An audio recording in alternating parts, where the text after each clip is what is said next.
Hello students, this is Saumya and welcome to my YouTube channel engineer से stop. और आज के वीडियो में हम 8085 माइक्रो प्रोसेसर के फ्लैग रजिस्टर को डिटेल में डिस्कस करेंगे। तो आप वीडियो को एंड तक देखिएगा ताकि आपके जो भी डाउट्स हैं फ्लैग रजिस्टर से रिलेटेड वो सारे क्लियर हो जाएं। ठीक है, तो सबसे बेसिक पॉइंट ये है इसका कि आपका जो फ्लैग रजिस्टर होता है it is a special purpose register of 8085 micro processor. Okay, and ये जो है आपका 8 बिट रजिस्टर होता है। कितने बिट का होता है? 8 बिट का, जिसका काम क्या है कि किसी भी ऑपरेशन या किसी भी इंस्ट्रक्शन को परफॉर्म करने के बाद आपके माइक्रो प्रोसेसर के स्टेटस को रिप्रेजेंट करना is responsibility of the flag registers. ठीक है, तो कौन कौन से फ्लैग्स हैं जो हेल्प करते हैं माइक्रो प्रोसेसर के स्टेटस को रिप्रेजेंट करने में? तो सबसे पहला है आपका sign flag, okay, zero flag, auxiliary carry flag, parity flag and CY बोले तो कैरी फ्लैग, राइट? ये आपके फ्लैग्स हैं। अब आपका ये 8 बिट रजिस्टर है, आपके पास 5 फ्लैग्स हैं। कौन से फ्लैग को कौन सा बिट पोजीशन असाइन किया गया है अब हम उसके बारे में देखेंगे। तो आपका जो D0 है ये कैरी फ्लैग को रिप्रेजेंट करता है। आपका जो D2 है ये पैरिटी फ्लैग को रिप्रेजेंट करता है। D4 आपका ऑक्सिलरी कैरी को रिप्रेजेंट करता है। D6 जीरो फ्लैग को और D7 आपके साइन फ्लैग को रिप्रेजेंट करता है। ठीक है, तो वन बाय वन किसका क्या रोल है और क्या चीज़ें ये रिप्रेजेंट करते हैं इसके बारे में हम लोग डिस्कस करेंगे। तो सबसे पहले हम लोग बात करते हैं साइन फ्लैग के बारे में, राइट? तो साइन फ्लैग क्या है? It is used for indicating the sign of data in the accumulator. ठीक है, ये जो आपका साइन फ्लैग है ये एक्यूमुलेटर में जो डेटा है उसके साइन को रिप्रेजेंट करने के लिए ये यूज़ किया जाता है। मतलब अगर आपके पास जो भी डेटा आपके साइन फ्लैग में जो भी डेटा आपके एक्यूमुलेटर में स्टोर्ड है वो अगर पॉजिटिव है, ठीक है, तो आपका जो साइन फ्लैग होगा वहाँ पे क्या होगा? ज़ीरो स्टोर होगा। ठीक है, और अगर जो भी वैल्यू एक्यूमुलेटर में स्टोर्ड है वो नेगेटिव वैल्यू है तो आपके साइन फ्लैग में क्या वैल्यू स्टोर होगी? 1। ठीक है, तो मतलब नेगेटिव वैल्यू पे आपका साइन फ्लैग सेट होता है और पॉजिटिव वैल्यू पे आपका जो साइन फ्लैग होता है वो रीसेट होता है, जहाँ सेट का मतलब 1 एंड रीसेट का मतलब 0। ठीक है, तो this is about your sign flag, right? अब हम आते हैं नेक्स्ट, जीरो फ्लैग। तो if the result obtained after and operation is 0 तो आप क्या करोगे? जीरो फ्लैग को सेट कर दोगे। ठीक है, आपका जो जीरो फ्लैग होगा ये 1 तब स्टोर करेगा जब कोई भी ऑपरेशन परफॉर्म करने के बाद जो रिजल्ट आता है वो 0 है। जैसे ये एग्जांपल लिया गया है, जब ये दो वैल्यूज हैं, सपोज ये A और B है, जब इन दोनों को ऐड कर रहे हैं तो देखिए जो ये 8 बिट वैल्यू आ रही है, यहाँ पे ये जो 8 बिट वैल्यू आ रही है ये क्या हो रही है? ऑल 0। ठीक है, तो रिजल्ट क्या आ रहा है? 0। तो इसे हम क्या कहते हैं? इसका मतलब जब 0 रिजल्ट आएगा तो जीरो फ्लैग को सेट करेंगे और अगर किसी भी ऑपरेशन का जो रिजल्ट है वो 0 नहीं आता है तो हम इसको रीसेट करेंगे। रीसेट करने का मतलब है 0, right? Okay, next point is कि is set following an increment और decrement operation of that register.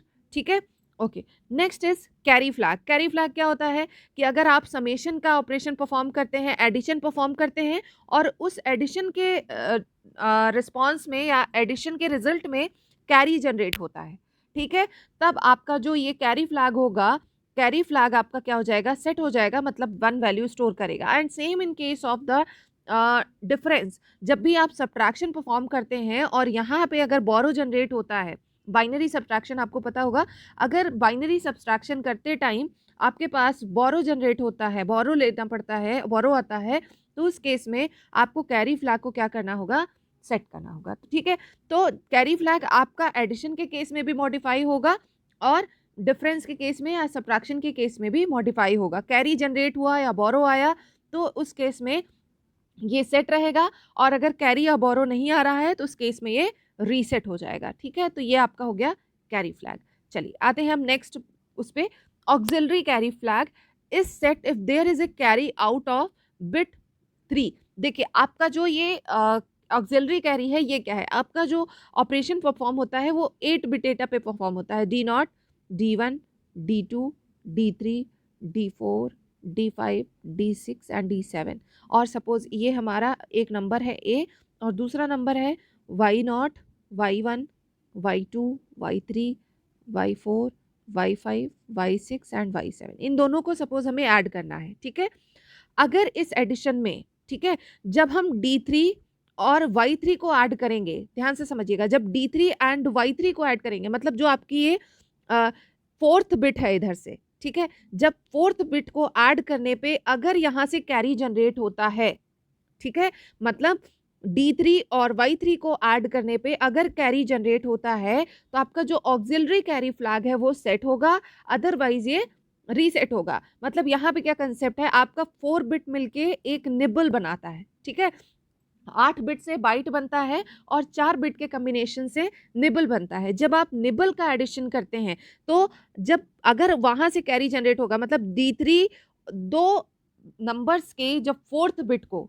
ठीक है, फोर्थ बिट को मतलब D3 को ऐड करते हैं और कैरी जनरेट होके D4 में जाता है, तो ये आपका क्या हो जाता है, ऑक्सिलरी कैरी फ्लैग आपका सेट हो जाता है, अदरवाइज ये रीसेट रहेगा। और फिर से मैं बता रही हूँ, सेट होने का मतलब क्या होता है, सेट मतलब 1 स्टोर होगा और रीसेट होने का मतलब है 0 स्टोर होगा, ठीक है, ओके। अब last one is parity flag.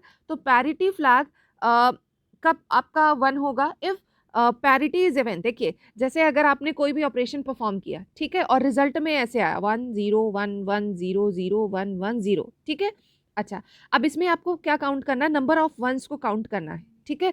अगर नंबर ऑफ वंस आपके पास इवन आते हैं तो आपका जो ये पैरिटी फ्लैग होगा ये 1 होगा। काउंट करते हैं, यहाँ पे क्या है 1 2 3 4 5, ठीक है।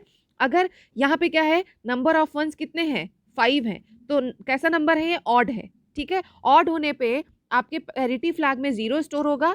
और अगर किसी भी ऑपरेशन को परफॉर्म करने पे, चाहे आप समेशन परफॉर्म कर रहे हो, चाहे कुछ और परफॉर्म कर रहे हो, वो करने पे अगर आपके पास जो रिजल्ट आता है उसमें number of bits, number of ones, आपके पास नंबर ऑफ वंस अगर इवन होंगे तो पैरिटी फ्लैग आपका सेट हो जाएगा। जैसे 1 सेकेंड, 1 0 1 1, आपने कोई एडिशन परफॉर्म किया और आपको रिजल्ट मिला 1 0 1 1, ठीक है। तो आप काउंट करें नंबर ऑफ वंस कितने, 1 2 3 4 5 6, तो इसका मतलब नंबर ऑफ वंस कितने हैं, इवन है, ठीक है, इवन है, इसका मतलब ये सेट हो जाएगा। और अगर आपके पास किसी भी ऑपरेशन का जो रिजल्ट आता है उसमें नंबर ऑफ वंस ऑड है तो इसका क्या हो जाएगा, आपका पैरिटी फ्लैग रीसेट हो जाएगा, ठीक है। तो this is all about flags. अगर आपको कोई डाउट है तो आप मुझसे क्वेश्चन कमेंट करके पूछ सकते हैं। और अगर आपको वीडियो पसंद आए तो आप इसको लाइक, सब्सक्राइब और शेयर करना बिल्कुल मत भूलिएगा। Thank you guys, thank you for watching, bye bye, take care.